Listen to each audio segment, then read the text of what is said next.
Hey, it's Dr. Phil, and I'm talking to you from my conference room at Paramount Studios today, and I am with Coach Mike here.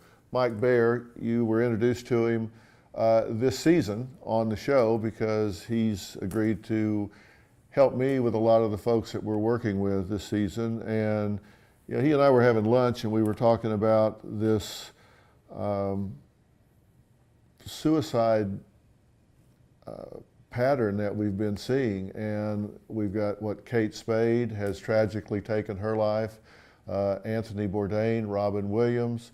We go back a little bit, Chester Bennington from Lincoln Park, Chris Cornell from Soundgarden. There's just been a lot of really high-profile suicides, right? There's been a lot, and I think a lot of people are confused and looking for some answers. You know, one of the things that I get asked a lot is this really happening more, or is it just that because we've got the internet and there's so much going on coverage-wise that we're just hearing about it more, or is it really happening more?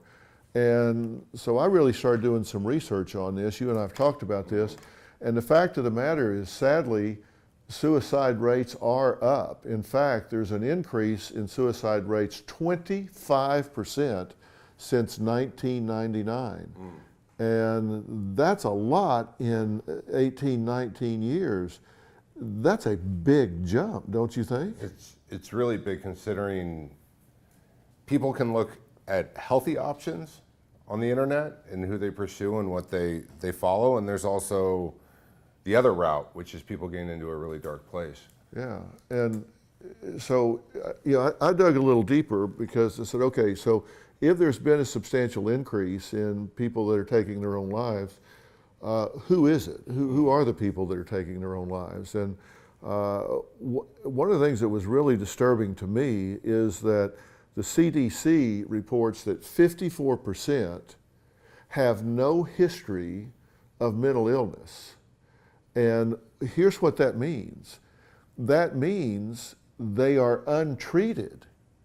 It doesn't mean they don't have mental illness. It means because they have no history of mental illness, that means they haven't been in treatment.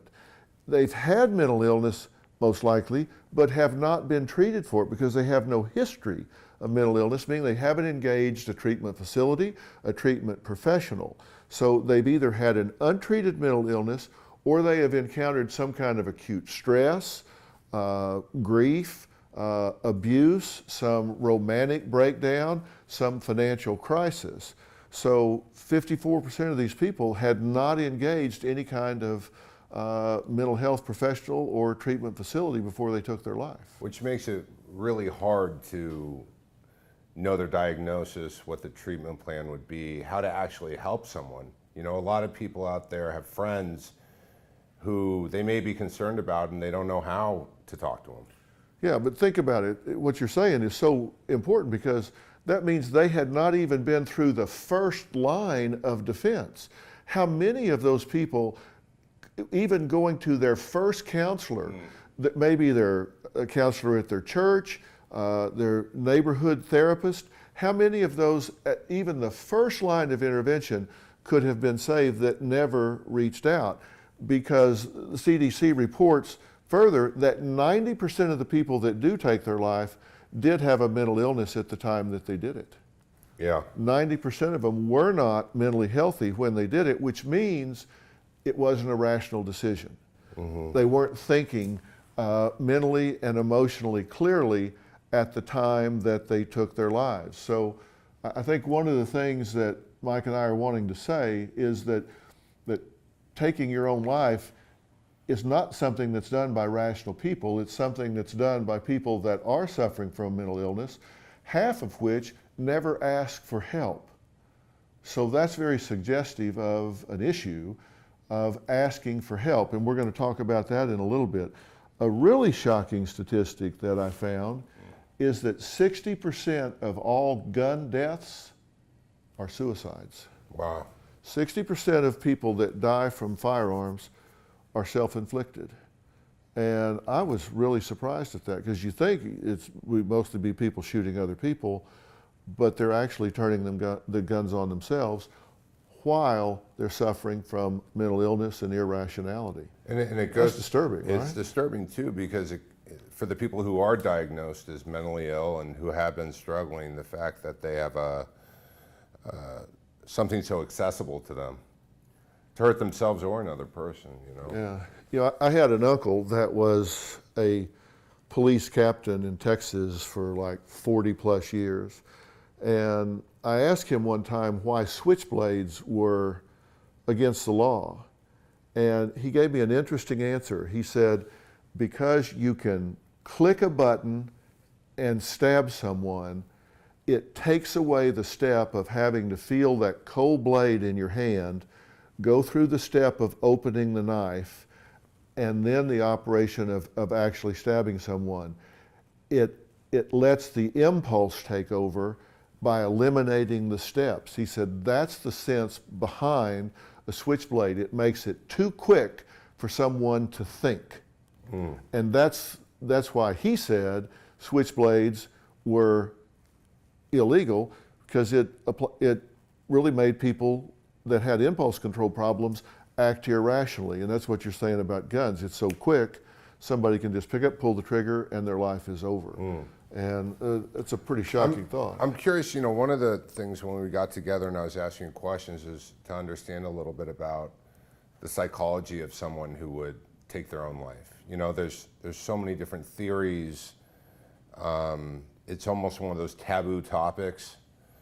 And I thought it'd be really helpful for you to explain what's the typical psychology of someone who reaches the point. Well, I will, and I tell you, the interesting thing is, this is the 10th cause of death in America. All the diseases, car wrecks, everything, suicide is the 10th cause of people losing their lives. There are 45,000 people a year take their own life, and the problem is, this is not a single factor phenomenon.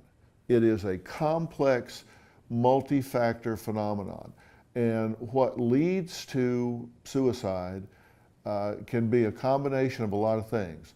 Often it involves problems with relationships, it involves problems with drugs, it involves problems with sickness, where someone is terminally ill or they have a sickness that creates a lot of pain and they lose hope.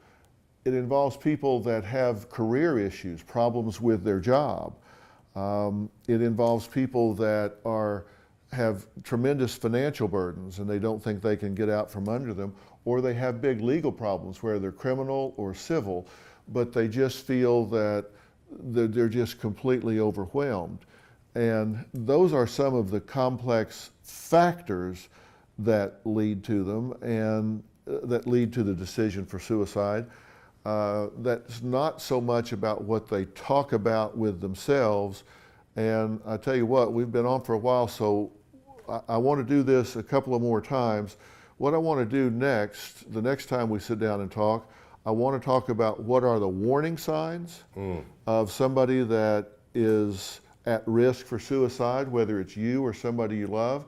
And then I also want to talk about what to do about it when you recognize it. So what do you say we do that the next couple times we sit down? Let's do it. Okay, we're going to be talking about this in the future as well. So next we're going to talk about what are the warning signs and what to do when you see them.